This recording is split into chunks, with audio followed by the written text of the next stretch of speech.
Hey everyone, FusedVR coming at ya. Don't really do that many interviews here on the channel, but when Alon had reached out to me, it actually seemed like there was a lot of synergy with a lot of the topics we've been covering on the channel that I figured it was definitely worth discussing and bringing that conversation here. So hope you enjoy that, and if you do have suggestions for other people you think might make sense to discuss topics about, definitely let me know down in the comments below. But otherwise, I'm just going to hop over into that interview. Hey, Alon, welcome to the FusedVR channel. How are you doing today? I'm good. I'm good. Thank you so much for inviting me on. Awesome. So, Alon is CEO at Echo3D, and you reached out a couple weeks back, and I think there's a lot of synergy in what your team is building and kind of some of the topics we're covering on the channel that I'm really excited to be talking about. So, why don't we start with a little bit of background on what Echo3D is and what you're looking to build? Yeah, definitely. Thanks again for the invite. Super excited to be here. I'm going to tell you more about Echo and literally kind of dive into a lot of the synergies that we have. So Echo is a cloud platform for 3D applications, which basically means that we provide tools and network infrastructure for developers and companies who want to build games, AR, VR experiences, metaverse apps, and any kind of 3D experience that you can think of. Very similar to how if you're building a website, you store images and videos on some remote cloud. With Echo, you store 3D models, animations, interactive content, and then you stream that to headsets and mobile devices and web browsers and game engines all over the world. Um, Today we have over kind of 12,000 developers on our platform who are building It's awesome. games and AR VR experiences. And companies who use us at scale build AR advertisements or kind of VR Zoom applications and really, really cool kind of innovative stuff around 3D content.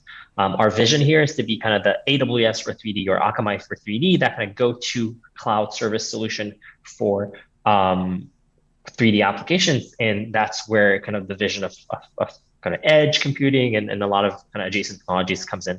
Yeah, no, I think that's a really good summary. And one of the interesting challenges I've always had in Unity is around uh, dynamically bringing in 3D models, 3D objects Yep. into Unity. It's always kind of that structure where you have to have the models in the project, otherwise it becomes really difficult at runtime to bring something in or at least stream it in. And I think that's kind of the key value proposition that I saw. Yeah, I can definitely relate. I'm a Unity developer myself, and every time you build a Unity game, the build is so large because all the assets are kind of pre-built. Every time you want to swap out a 3D model, you have to drag it again, rebuild the Yep. entire application. It makes really kind of no sense. And with Echo, that build becomes super, super small because all the assets are in the cloud. And then the next time you're going to press play or run the app, data will just stream from the cloud to your game engine, and that's it. It just Yep. works. No, which is great. And it's not just the streaming that you do, and I think that's one of the other advantages I see with the platform. Can you talk a little bit more about kind of those key features that Echo 3D offers to developers beyond just the streaming? Yeah, definitely. So if you're a developer or a user that basically uploads content to Echo, we automatically convert and compress that to all the different file formats of 3D. So we make sure that works on Android and iOS and Unreal and Unity and so on and so forth, and also create different kind of poly count versions of the model. So if you think about it, when you're watching a video and your internet isn't that good, what Yep. happens? Quality reduces, it skips frames. What's the equivalent of 3D?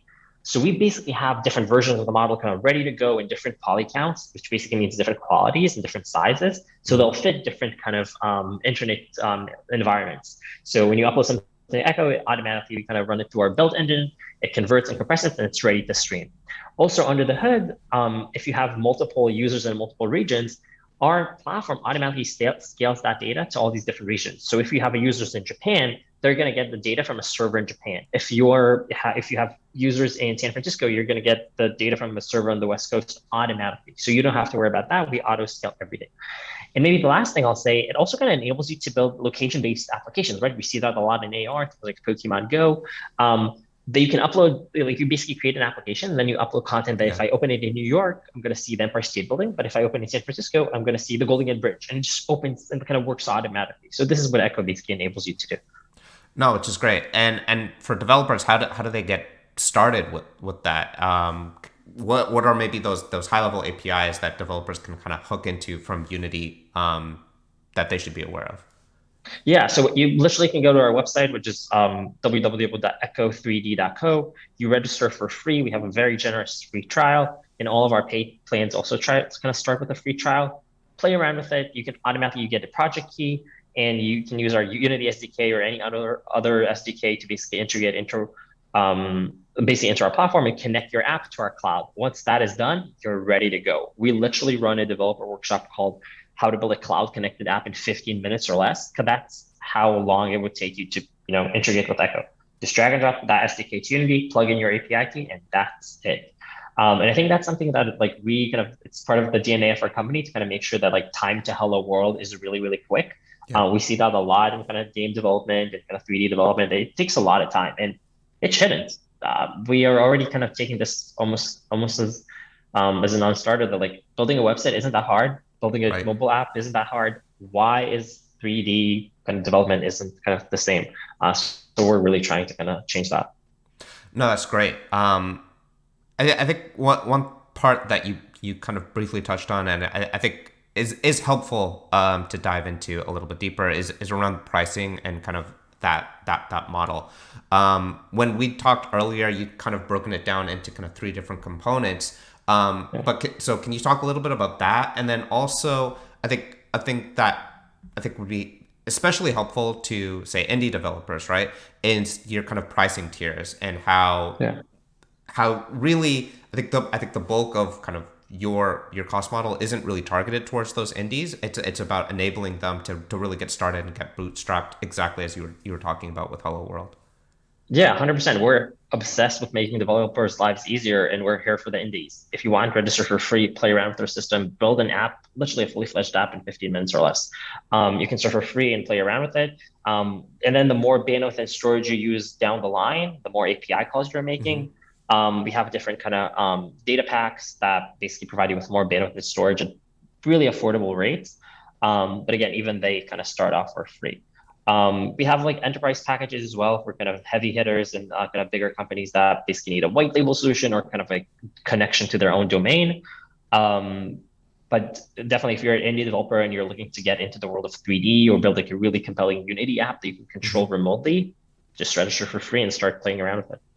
Yeah, and it might also help to quantify that a little bit, right? So, I mean, let's say an indie developer is kind of building out their game, and they might have some beta testers, maybe I don't Yeah. know, right, 100 active users, right? Is that something that typically would fall into the free tier, or how much would they really be Yeah, I mean, it declining at that depends on small your scale? application. It really depends on your application, how you use it. But like, like in the next paying tier, which is like 19 bucks a month, you'll get like 500 like asset downloads. So if you have like Mm-hmm. 100 users, that's fine. That they get, depending on how much they're engaged, Yeah. that should definitely suffice. And you have like gigs of storage and I think get 10 gigs of bandwidth. So like that should definitely work. But the point is that you can again build an application and scale with it. So now you have 100 Mm-hmm. viewers, perfect. It should work. If tomorrow you get a million, that will still work, and you'll still have like a way to kind of scale your applications anywhere in the world. And also, we kind of provide you with those analytics as well because we see where your users are coming from. So we can actually Yeah. show you in the dashboard. Well, you actually have a lot of users in Austin, Texas. You should hook up a server there to make sure that that's kind of streaming experience is the best that they could be, which I think is really important also for kind of the developers to kind of understand how people are using your application. 3D experiences are so much different than 2D in the sense of like it's so much more interactive. So I Yeah. think those kind of extra insights that come in from just the world of like what are people streaming are really valuable. No, that makes a ton of sense, and I think oftentimes people don't really talk that much about the Yeah. analytics, but it is really important when you're actually scaling into production and you want to deliver a better user experience, right? Because um, yeah, without actually data to back things up, it's really hard to justify what you actually end up A doing. hundred percent. And I also think what's interesting about kind of our domain and the world of like metaverse and AR/VR that it's such a visual medium. So a lot of people like really focusing on the things that you can see, as opposed to what we do is we focus actually on the invisible stuff, conversion, compression, analytics. Very similar again to like the Yeah. worlds of like edge computing and stuff like that. These are crucial things for developers and for companies, but they're highly invisible. they're Yeah. like it just works and you expect it to work. And I think that's what's so exciting about this industry. There's so many challenges in the world of like edge and computing and kind of the kind of backend infrastructure that I'm so here for it. Yeah. No, that makes sense. Switching topics a little bit, and I think it's relevant in the context of what we've been talking a lot about on the channel, which is around blockchain, crypto, NFTs, and I think it ties very closely. Being able to stream that content ties very closely to what the current ecosystem of NFTs is, where it's very simplistically, it's just literally just a download link, right? So Yeah.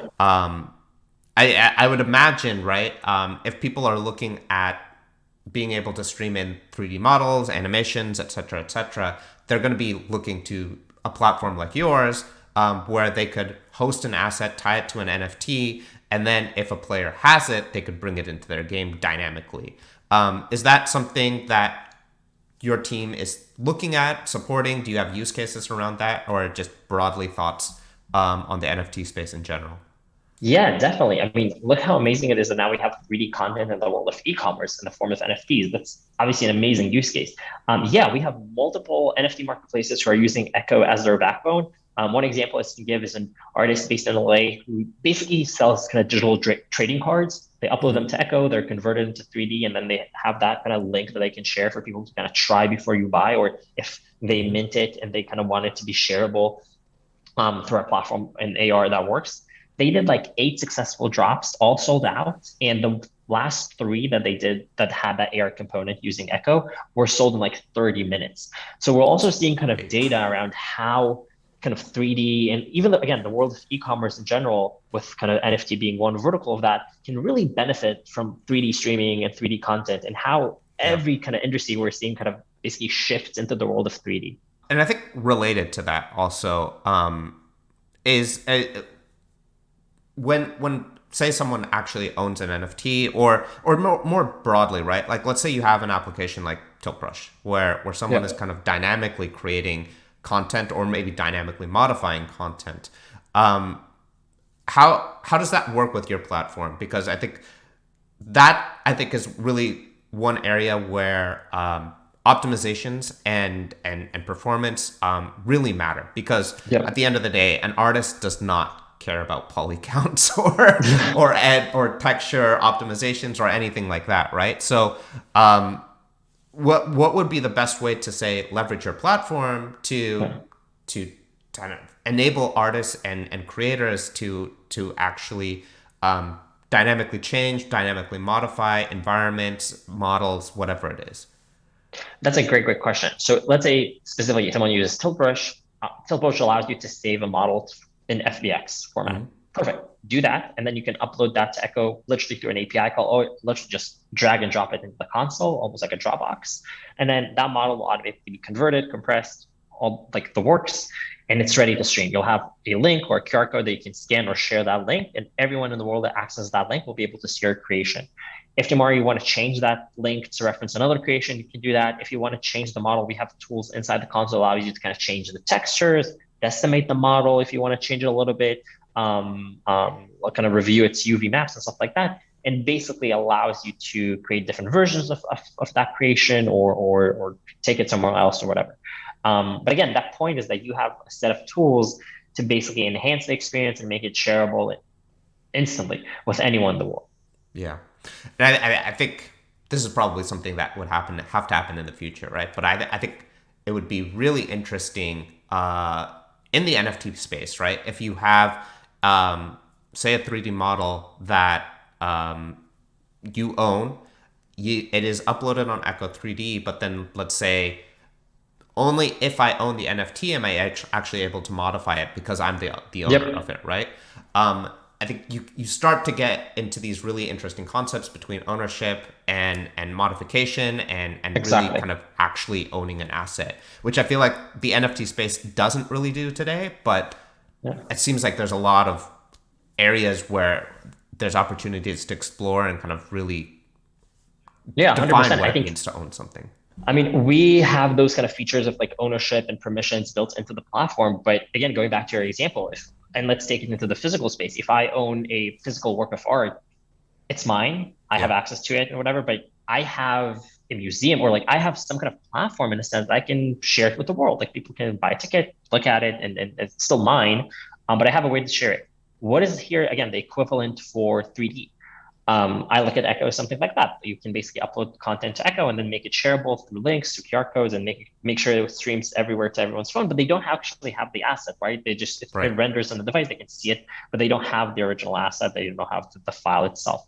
So that's really really cool.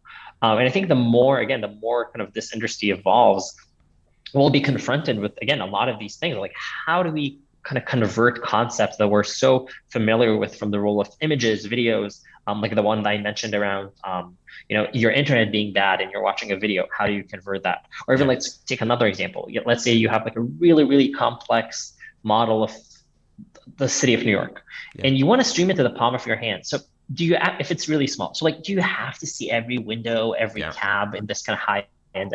No, you can kind of convert it on the cloud and make sure that like just the polygons that need to be rendered are rendered. And that's it. And these are things that, again, these are kind of challenges and questions that we just don't have in 2D. You as a user, you can't move an image or a video on a website. But in 3D, the interactions are almost endless. And specifically in the world of NFTs, this is something that, again, you want to interact it. You want to bring into the real world Exactly. because it's so valuable for you in a sense. No, that makes sense. And maybe tying this together, right? So we've talked about the cloud, we've talked about devices, we've talked about the blockchain. I think the one area, really in kind of my analogy of like a Triforce with remote rendering, WebXR, and Yeah. blockchain, is that remote rendering aspect. And I think the more important part is really that multi-user synchronization, right? If Yep. you have, let's say, some users that have really high-end devices, they can run locally with, say, PCVR. You might have, say, some Yeah. Quest users that are running the same experience, maybe from an edge computing server. You really need a backbone to all of that, right? From Exactly. to support the streaming of different assets to all of these different users.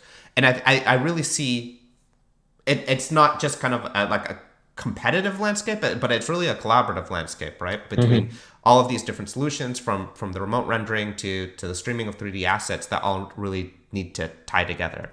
And Yeah. do you have an idea of kind of your vision of how you ultimately want to see all of this kind of lay out?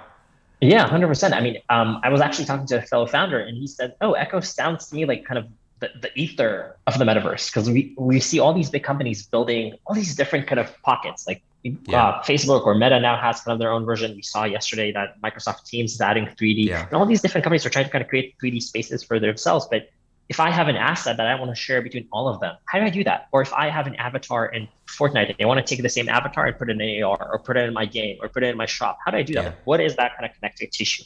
And we believe that Echo is that solution, basically allowing you to kind of upload content and then make it shareable anywhere. Like we have SDKs again for Unity, Android, iOS. You can literally upload something, build a Unity app, and then decide, oh, I want to port the data to a native iOS app. Perfect, do yeah, that. The content is yours. You're not vendor locked. And I think that understanding of the content should be highly shareable, highly engaged with. And again, transferable between platform is something that is really, really important.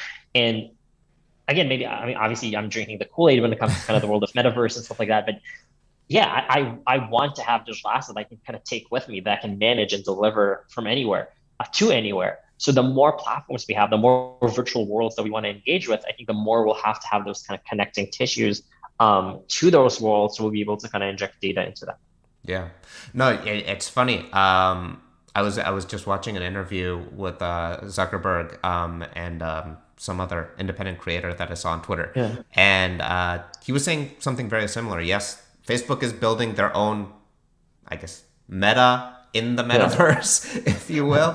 But at the same time, it needs to be federated in a way that is Yep. interoperable with all of these other different ecosystems in some shape or manner. And definitely a key part of that is, of course, having a network and a system that can stream what Very we true. typically see as the most common use case: 3D models, 3D avatars, 3D assets in general. Yeah, very, very true. And again, I think all of these big companies are doing a phenomenal job in like kind of bringing people into their platform and kind of making sure that their kind of virtual spaces will be kind of the place to be. But again, if I want to hop up between kind of virtual spaces, or I want to like move my experience from one to another. How do you do that? And we know for a fact that these companies will not create tools for you to jump like Yeah. outside of their platform, right?